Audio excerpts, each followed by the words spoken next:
Hello and welcome to Empires of Aether, our beginning July patch notes as we enter the home stretch of our first competitive season and about to introduce the public announcement of Empires of Aether and hit the world with what we've got going on here. And we've got a few things to discuss here today. Just a few. The games have been great, the matches have been spicy. However, bans are getting stale because it's the same elements every time, and so we continue our journey of trying to even the playing field. And after a few nerfs, Glacier was not broken a couple weeks ago, but after a few nerfs to the other elements and then banning its other counters, Glacier has outright been the most picked, most dominant element out there on the battlefield. And so we're going to be toning that down just a skosh. Metal has been picked or banned in almost every single game. And it's not even the new metal. It's all exclusively just quest metal. And so, we're going to be toning that down just a skosh. And air! We're hoping to eliminate it from just the total pick ban scenario. It's not going to be good. It's not going to be great. But we're hoping that this is going to be the final nerf that it needs in order to take it off some people's radars and not perceive it as much of a threat. And then finally, in order to help even out the playing fields from all the turn positions, we're going to fine-tune Aether, which has become such a pivotal aspect of the game, and win conditions in general. Because if you've been going fourth, you've had a significantly lower chance to win. Let's take a look at what those wins are. Out of 17 competitively streamed matches, the win rates look very close to one another. Fourth, yes, in last place. But also, the first two times that fourth won was at the very beginning of the season. It was in the first 4 matches of the season, and it was with one experienced player against 3 other fairly inexperienced players. The third win was still probably 2 months ago, and it was a fluke win. It shouldn't have even happened. It was a blunder by Bobrick. Bobrick should have won that game, and it was Can't Touch This that took the dub instead. So, actually, it's worse than you think. And on top of that, out there in the casual space, since we're playing games all the time outside of the stream matches, going fourth has not been very good. And so we're hoping to change some win conditions there as well. In fact, going first or second has been dominant in those casual games. And it's because as people get to learn the game a little bit better, they can exploit the stronger aspects of their elements. And then starting off at that economic disadvantage doesn't matter to them. Because turn 3 or turn 4, they're already pouncing on whatever strategy they're going for, and people are finding it very difficult to counter. So, we're hoping to help out with that in this first few changes. First off, Glacier. Polar Bears and Seal Hunting has now become the staple combo to pop 2 free armies, attack your enemy, while also getting 10 free food if you only have those Polar Bears there. But because your soldiers are discounted due to blubber rations, you're getting more than 10 food typically. So, Polar Bears, these bears cannot attack the turn they are played. That is a heavy nerf. Massive hits. But as other nerfs went into play to fire, to air, to lightning, kind of in conjunction with other changes, lightning hasn't been as picked. Glacier's been the most aggro element. And that's not what they're supposed to be. They're meant to be aggressive, but tactical, with their blizzards able to force opponents into chokeholds. Instead, what we get is people just zerking you down with Polar Bears 2 tiles away on the short side, and just you can't stop them as most elements. So, you have to be really delicate with these Polar Bears because you can't attack the turn they are played, and this puts it in line with abilities such as Water's Call in the Navy, right? Gives it some of that similar Tier 2 text. This kind of puts it in line with Poison's new Tier 2, which is 1 army per turn, so you can't have 2 armies until the second turn, and then you could attack with 2 armies. And so, you get your high power level that maybe you're going to probably prioritize towards bosses at this point, or against an element that can't melt your blizzards. But this gives elements like Magma and Fire and Poison a chance to actually counteract against Polar Bears. Because as it stands right now, there's no counterplay. So, now there is counterplay. Polar Bears, heavy hitting nerf. But I'm tired of Glacier in every game. Seal Hunting now just doesn't include the Polar Bears.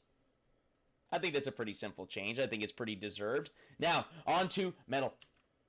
And in my opinion, a boring Metal. Metal's great. It's a staple to the game. You need to have something that's consistent and easy to play.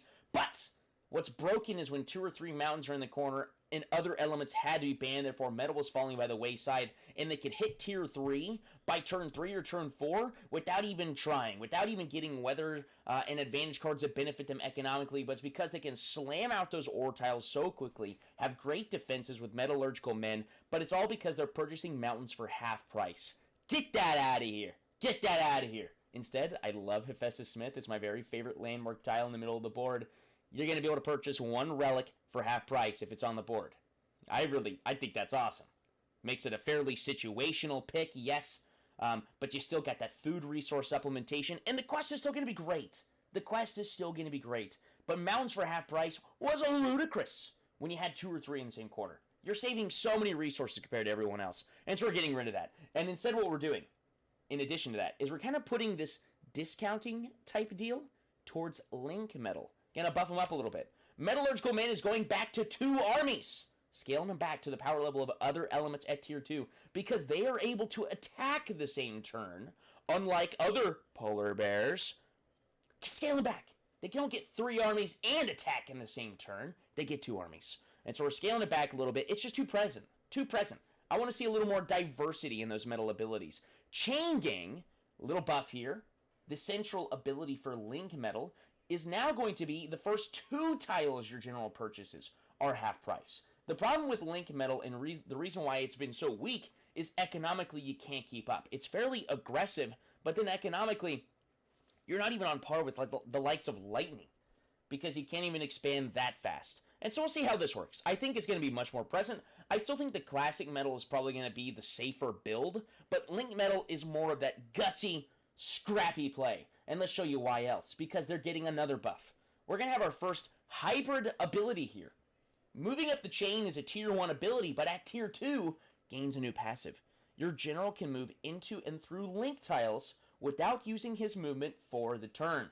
Which I understand this does change a little bit of aspect of the Warden ability. However, there's other text on that Warden ability as well if you're going with that. And so I don't see any need to change it at the moment, except for the sake of just, not repeating text. But getting a little bit of a buff here and giving your general more mobility because their tier 2 abilities are totally contingent upon the general actually able to be here.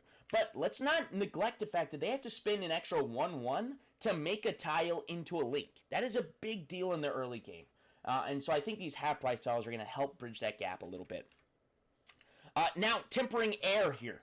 We're removing fields adding to their aggressive dice roll. You still have Tailwind. You still have Warmth, but you're going to have dice roll bonuses for you to pounce on those bosses that air typically likes to do. You just won't have the consistent damage that fields will provide. And I think this is going to take the edge off of air a lot more. They're still going to be super tactical with their abilities, super adaptable, but they're not going to be just the bread and butter. They can attack, they can defend, they can do it all because Tailwind is blowing both directions, that sort of deal. I think this is going to finally take them out of the S tier pick ban every single time. But we'll see. We'll see how it works. They might need a little extra loving in the ban department or in the nerf department. And nature. Kerchak was broken.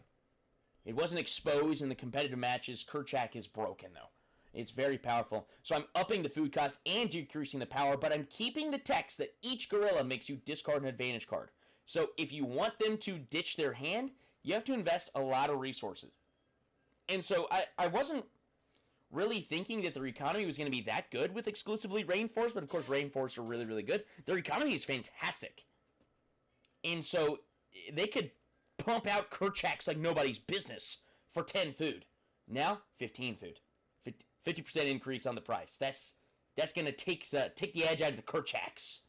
Because the whole goal of the zoo jungle, zoo nature, is to have a mix of regular soldiers and the beasts. At least is my vision. Not just 5 Kerchaks jumping on top of you, making you all discard your cards, and having no RNG, which is my favorite feature of the beast, yes, but just having a great amount of power. And so, cut the attack down to 20, up the cost, then ditching an advantage card, it's still very worth it. Now, Aether. Aether this has been in the game. We're just going to clarify the text and actually put it into the Tabletop Simulator file now. So now Aether is just going to be, you keep your elements abilities that haven't been used, you keep your passives, all that jazz, and that makes it simple for the economic standpoint. The most powerful aspect of Aether is balance, getting to use an ability that's been used this game. And so we're taking away the dice roll bonuses, all that jazz, and boom, clarification on their abilities. One with nature, scrap it. Because elements like Glacier and Metal, if they would get it, they would just use one with nature to get their ore tiles or their blizzards and just win the game off of that. And that's just kind of not fun. When you're already going to be able to do things kind of like that with balance and be able to reuse your tier 2 blizzard spells or get another ore tile with your former spells, but you can't do both. So you can't use this uber powerful ability that another element used and then also use one with nature to get the tiles that you need to win the game. We don't want to make Aether an automatic win condition. We want to make it close to an automatic win condition. And right now it's just automatic. And so that is going to be the clarification on those files. And moving into the win conditions, the overall game rules changes to win conditions. 3-star tiles, 50-50, and the quests that have you meet certain conditions before you actually access them, such as Magma, which is to own 5 volcanoes, Metal is to own 4 ore, Glacier 6 blizzard, Sand is 5 deserts, 6 armies, and your general at a pyramid. Those all must be present at the end of a turn cycle. Meaning after the 4th player has gone. If these conditions are still true, then it is a win condition. You must own those 3-star tiles through the end of a turn cycle. So no longer can the 10-10 player just jump onto star tiles, turn 7, once they get Aether, just snag an extra star tile and win the game off of that. Now this gives the 4th player a really, really good chance, and actually, in my opinion, gives them the stronger position to win with these quests. Because when you have stuff like Sand and Glacier and the ore tiles for Metal, people can counteract that and snag those tiles, especially Sand just being a Dragon's Lair away from losing all of their quest work. Right? You gotta plan around it. And so, I really like this as a change. Curious to see how relevant it's going to be. I like the idea of the rule of the game being that the moment someone has 2 win conditions at the end of the turn cycle, that the game is over, and if there's 2 people that have 2 win conditions, then they both win. I like that. Obviously, when we're at the end of a tournament and we're getting into like playoffs type deal, we eliminate any players that don't have 2, and we go to a sudden death of the next player to get a 3rd win condition, wins the game, whatever. But I like the idea of just ending the game when someone hits 2 win conditions, which most of the time is only 1 player. We'll have to see how relevant that is. We'll have to see if these changes extend the game in a negative way. But those are the changes at the very beginning of July, with more content to come, more balancing to come, obviously. Please, tell your moms about us. Get involved. The elements are calling to you. Empires of Aether.